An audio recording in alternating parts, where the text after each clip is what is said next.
So today we're going to talk about one of my favorite topics, which I've thought about a lot because I think that people often lie to you about it, or they don't understand what it means, so they can't even tell you.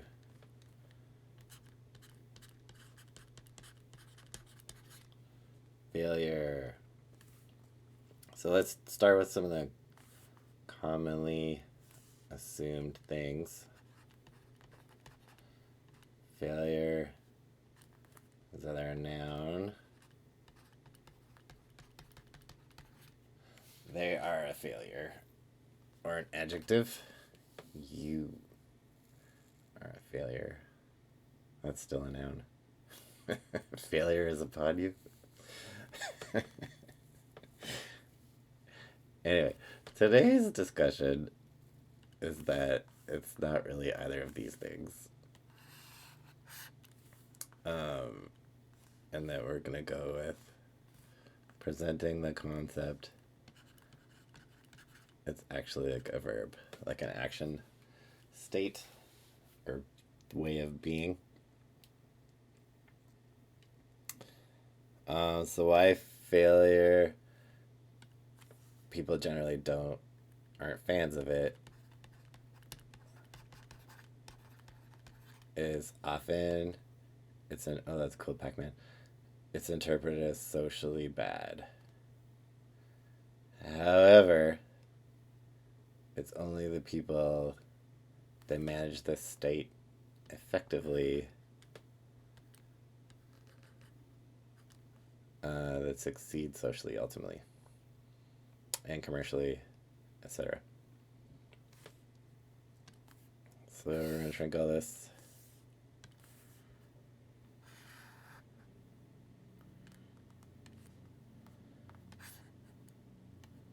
We're going to talk about why these don't also make sense, really.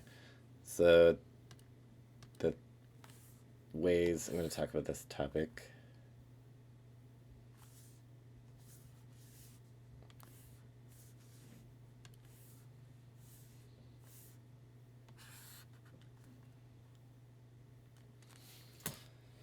is, first of all, we're going to talk about goal setting.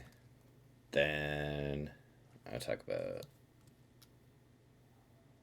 ladders, but really I mean like measuring,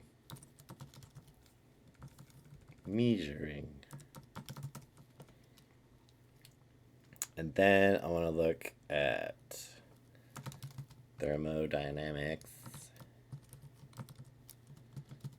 Really, it's like valence states. It's not too thermodynamic-y. And we're going to wrap it up with some Western psychodynamics.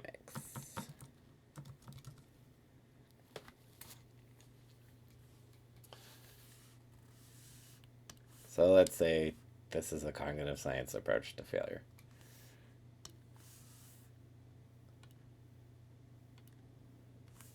You can look up cognitive science on Wikipedia.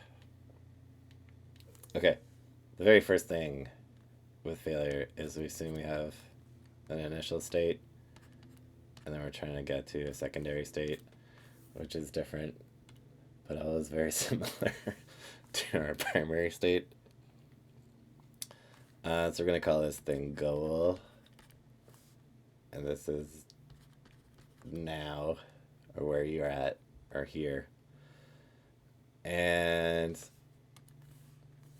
the first challenge when you're trying to reach a goal is this distance is actually unknowable, because the only way to know that distance is to reach it. So therefore, this is going to require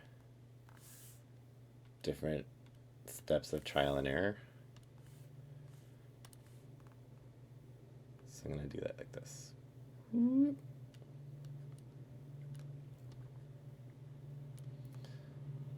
So often the first trial goes back to the starting point. Now, when you start making progress, is when the trials can pick up from the previous point. So whenever you're learning something, you actually go through this. You just might not be aware of it because you're building on their previous knowledge. So let's say this is where people talk about Scrum and all that agile development and all that stuff. If you're in a job,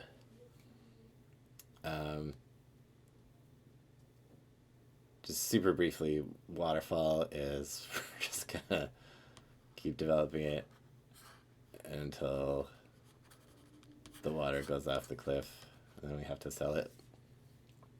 And this is water. That's the splash. And then Scrum and Agile and all those things are just different ways of trying to mitigate this cycle of not knowing how long it's actually going to take you to get to your goal.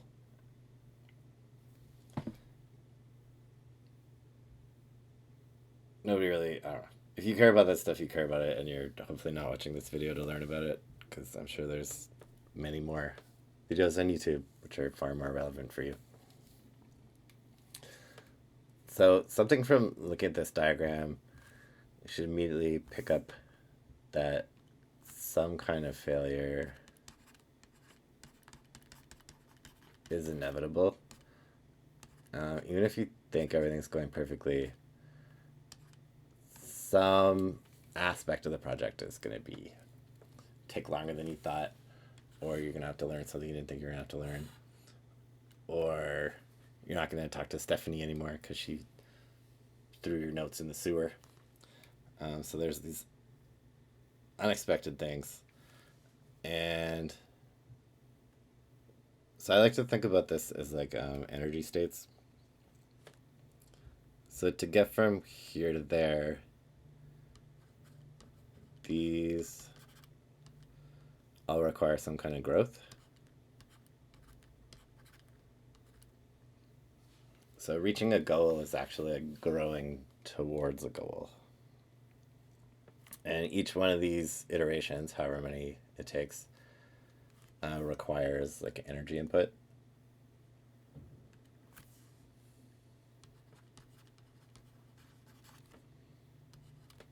So energy in, whether it's like studying another hour or taking a break or eating a ton of dark chocolate, power boosting your brain with cocoa beans.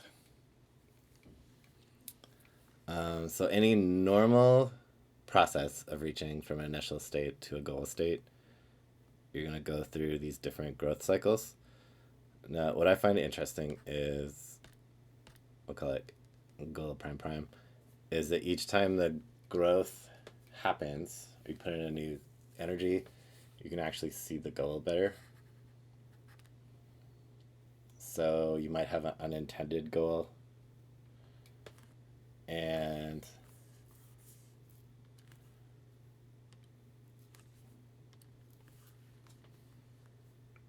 if we say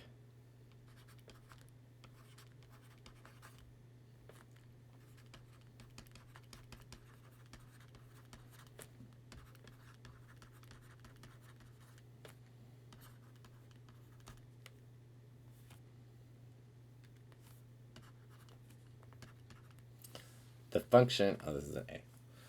The function of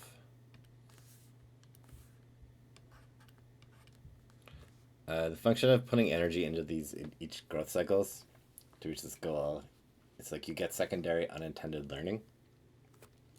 So let's do some examples. Okay, so let's say I'm trying to boil an egg. I have an egg.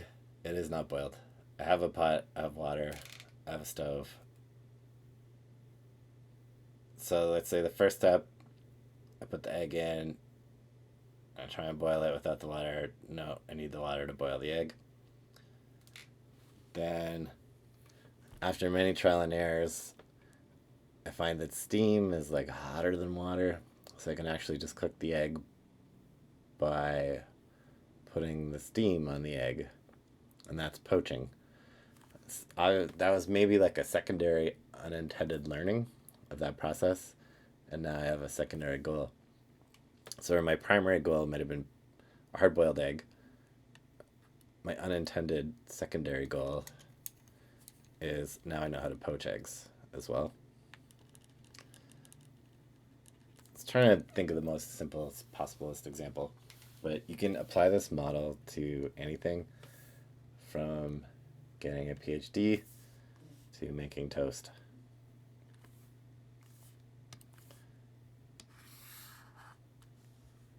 So how does this fit in with failure? Well, you can see that if ultimately like a poached egg is better than a hard-boiled egg, you're never even trying to invent a poached egg in the first place. So in a way, you failed in making a hard-boiled egg, but then you have something way better. So it really becomes that the advantage of failure is like you want to maximize how many trials. Like each of these energy. Let's think about it like this.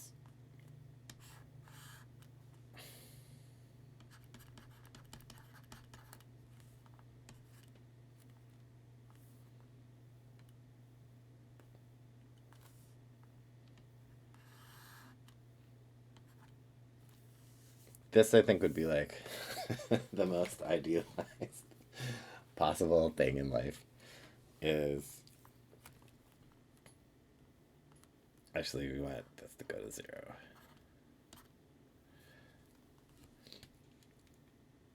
So I only ever put in the same amount of energy and I can get like an infinite amount of trials or as few trials as possible before I reach 0 and I have like my intended outcome. However, we know reality is like never know how much energy each state might take. Like we can predict it, but then it could go way over or way below too. Okay, so recapping. Failure, or right now we're still in this goal setting part. Failure is going from one state to a secondary state. Each time we go through a growth cycle to reach the goal, because something has to change to get to the goal. So you have to input energy, but then there's often unintended consequences, such as secondary unintended learning. So we learn something we didn't know we were going to learn. And then that often changes our goal, which gives us secondary unintended goal. So where I was going with this guy is if you can maintain the effort or minimize the effort necessary and then maximize the amount of failure trials, we can like increase the amount of success in our life, if we want to talk about it in those terms still. And what I mean by this is, let's say I want to pass an exam, I can like create as many mock situations of that exam as I can. So I could write 10 sample exams. And so it's basically the same amount of effort, and I'm like increasing my trial number. So I think one of the reasons people don't do well at school typically is the first time they write their exam, it's the first trial they're like ever running. So of course it's going to be stressful, etc. So the more you can simulate or mock, put yourself through whatever you have to go through, the better. Okay, so let's just talk about ladders for a second. So that was the first topic, goals. All right, let's come down here. When you are a child, this ladder looks very unsafe.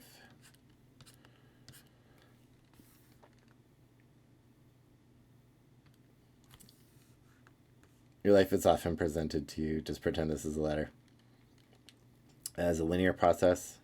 So you go to kindergarten, senior kindergarten, middle school, high school, college or university, then job or infinite academia. And then here, whatever this goal is, So shiny. So that's either like your tenure or you get your pension or any of that kind of stuff. So this is like 40 to 60-year ladder.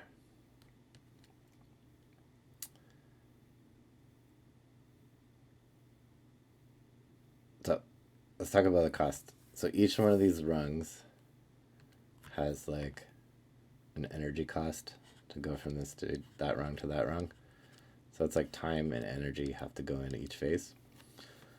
Now, a lot of people never question a few things about their ladder. And the first one is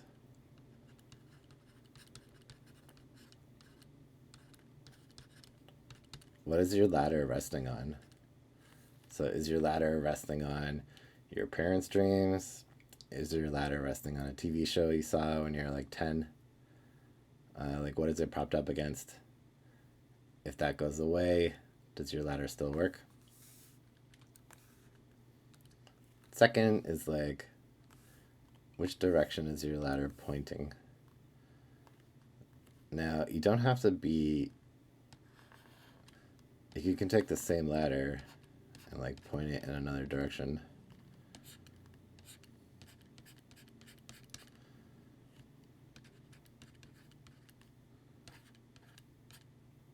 Zero degrees, 45 degrees.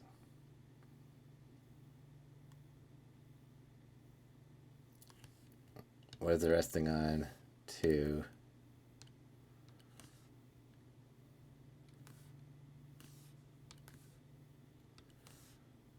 Where is it headed?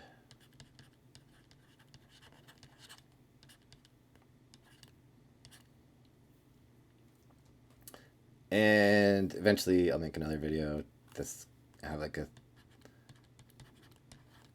theory called lines, which is if you just continue all your same behaviors in your life, where does that line segment lead?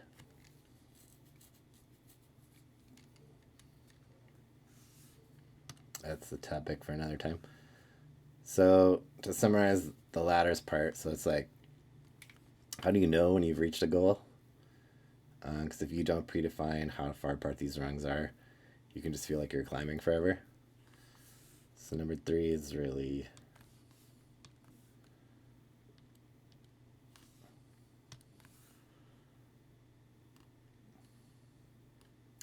picking the wrong color.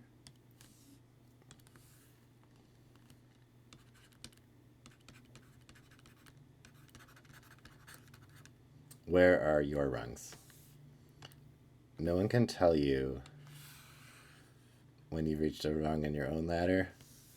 People only give you feedback when you climbed a rung on the ladder that they hold in their brain.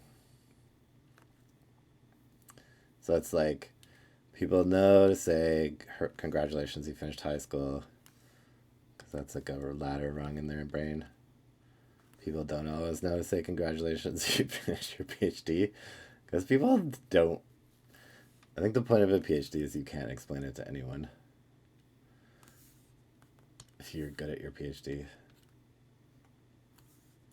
Okay, to recap, goals. One place, another place. It'll take cycles of growth to get there. Sometimes you have secondary unintended learning, which also creates secondary unintended goals. Nothing is ever going to be how you think it's going to be. So preparing for some kind of inevitable failure. Instead of failure in this context, I like result. Result with 2 T's. Triple T. So the way to mitigate this, if you can put as many trials as you can to test various things with a low amount of energy, then you'll have much higher success than going to your exam the first time. That's the first trial you've ever run for that.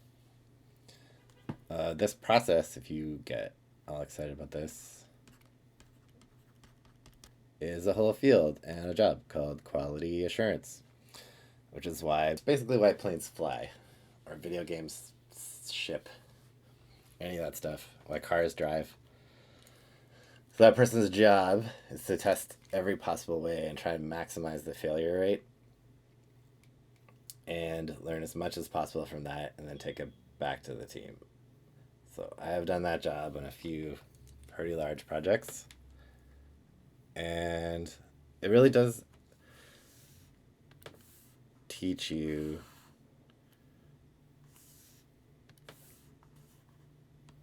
more realistic assumptions about how things are going to go down in life. Which is why we're having this talk. Okay, so let's hop over to chemistry for a minute. So if you remember grade 9 or grade 10, I don't know, they always push chemistry down. It's whatever they talk about is lower and lower. Maybe you had this in grade 4. Here's an atom. This is all you need to know. Here's an atom outside this atom. So the atom's all happy, atom, atom. And it has, these are rings where, / spheres, where the electrons theoretically are. And they just travel around these rings, they're happy, and then if it needs to change shape, you have to put energy in. So I'm going to go boop. And then that helps those electrons jump up here to be available for more kinds of communication, let's say. Because now they can bond with like other stuff because they're in like a bigger circle. And at the same time, it's like, although you have to put energy in, you also get energy out at that moment. Yellow is never the right choice. And usually that's what we feel is either light or heat. When the atom is changing, the electrons are changing to a different orbital. So we talk about this with like the concept of failure. One, if something's at a stable state, you have to put energy in to get to the next state. Now, to have failed, it's a supposition that you had to try. And you made at least one attempt. So if you think about how if something's in a stable state and then it made an attempt or a try, you're still like kind of like 2 energy levels above apathy or no effort.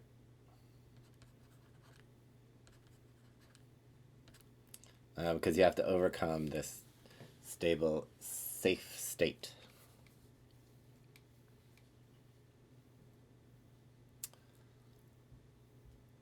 So, like, it's not. I think sometimes people think people are lazy, but if you think about human behavior or projects like atom and electron valences, stable states require whatever the lowest amount of energy is to maintain it. So if this is your stable state and that's what you know, you might not know that you can have like a larger orbital valence. You might not know you can own your own private plane. And then often for people, once they sort of reach a certain level of expansion, it takes them more energy to go back down to a more contracted state because the stable state that they have to maintain is like the one where they're at, like the larger one. Like if you, let's just say Tony Robbins or someone, I think it'd be very difficult for them to go back down to a very contracted state because how their energy is safe and stable is at an expanded state. On the same kind of topic, I'd say that people, if they get herfed. Have you been herfed? Then they try and go back down these to like where they know there's a safe boundary, basically, like a safe level of energy and all these kind of things, because they need to maintain their core stability. And it might generally take a long time for them to go back up until they can understand that putting energy back in the system will still create a kind of safety. And this is one reason why I think people get so upset or like wound up about the concept of failure, because other people get in their head, and I'm going to talk about that right now. So this is to recap. In thermodynamics, to go from one stable state to another stable state, you have to put energy in. Sometimes if you don't reach the threshold, you might have to put 3 energies in to get to the next valence, or you might have to put 10, you might have to put 2, but you don't really know unless you've done it before, which is basically like learning. It's like, oh, I have to put this much energy in to do this, and then I know how to do that. Now it's simple. You might not know how much energy you need to put in to change a thing. And that's why having these sustained trials is like important. Okay, I'm gonna shrink the ladders again. But don't worry, because everything is vector.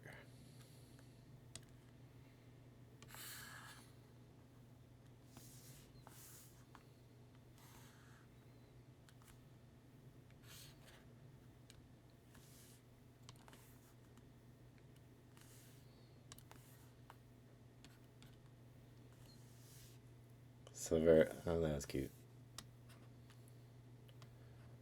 Undo, turn everything pink. Drop object. Make things pink.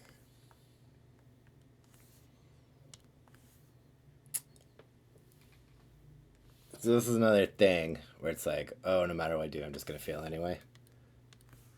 It's like that person's only aware of that secure valence.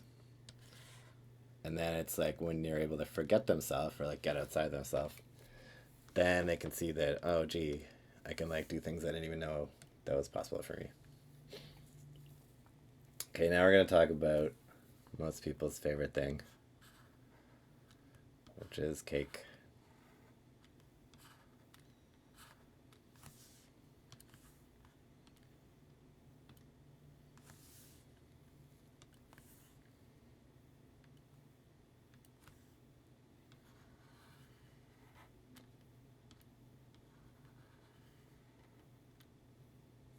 Beautiful. Okay, so the real reason why I think that failure is hurtful for people is A, it's treated like a noun or an adjective. So it's like you're only that, and it's never going to change. But how that got to you was through this process of judgment.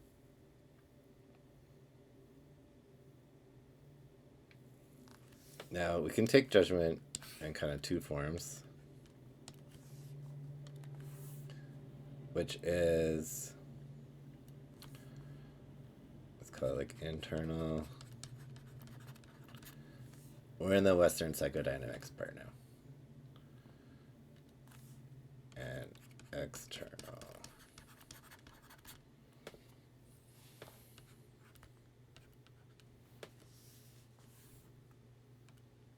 So judgment is like a positive and healthy thing. You need to know how to use judgment, whether or not you should cross the road, and that kind of stuff.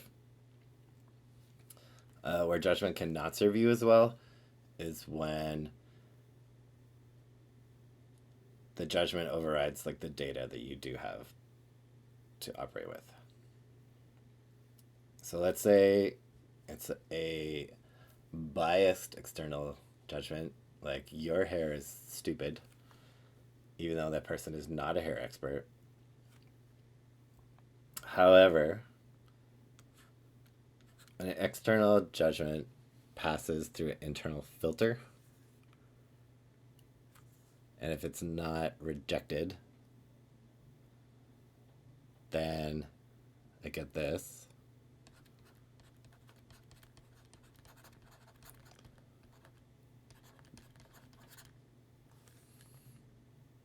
And that judgment becomes an internalized judgment because I have poor boundaries.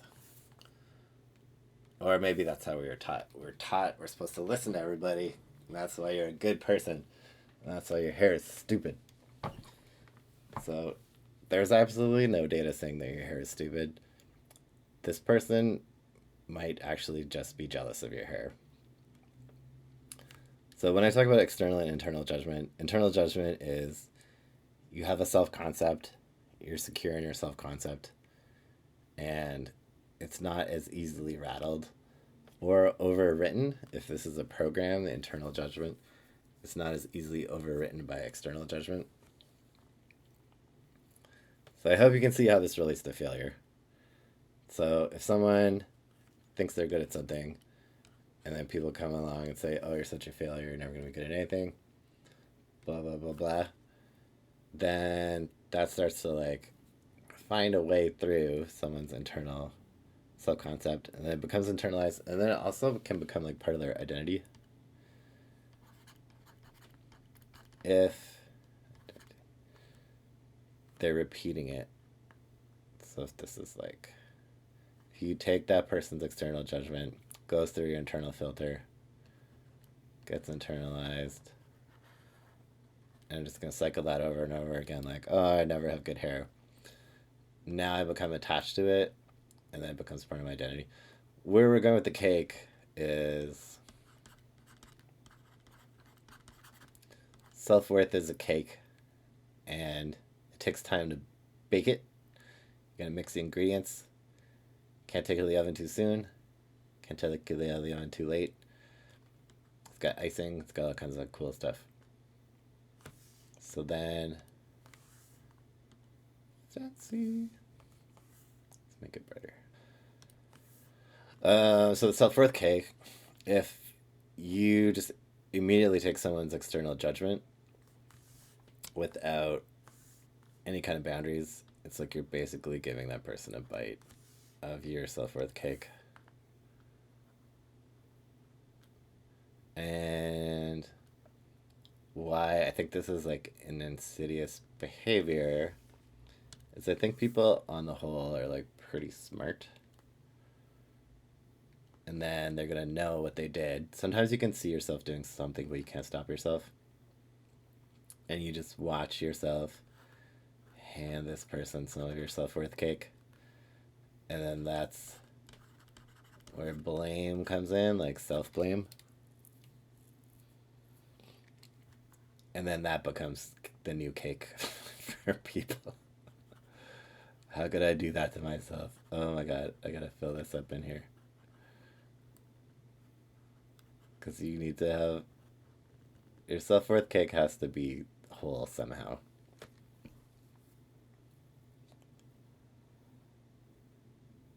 So how external judgments get through the internal filter is that you agree with them, or you don't know that you're supposed to like question them off the top. So then it can go in here. So if someone told you a failure, let's say like in grade 2 you didn't do like one single math problem correct, and then the math teacher's like, oh, you're not good at math, but now you're actually at the end of a graduate degree in math, and then this kind of feelings still come up. It's because like you internalize this thing because you agreed with, oh, this authority must have told me that I'm not good at this, so therefore it must be true. So a lot of times part of like freeing yourself up to be able to do a lot of these trials where failure can be like a verb and failure is the most valuable thing in your life, is like going and saying like, are these internalized external judgments valid or not? And then you can like bake more cake. So in summary of this apparently long talk, if you think of failure as a verb, so it's actually something that I think a lot of people won't tell you too is getting your goal often doesn't feel that fantastic because the work that you've had to do to get there, like, is the reward.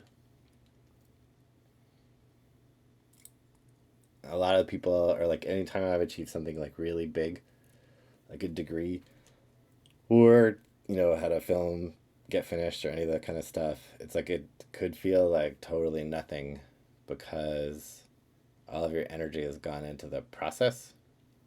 So that's why people say you should enjoy the process. Because I think a big thing where people fool you is they say, like, oh, when you're done, you're going to feel good later. And often you might not feel good at all. Because it's like the thing's done, you already know it's done. So it's like basically complete onto your psyche.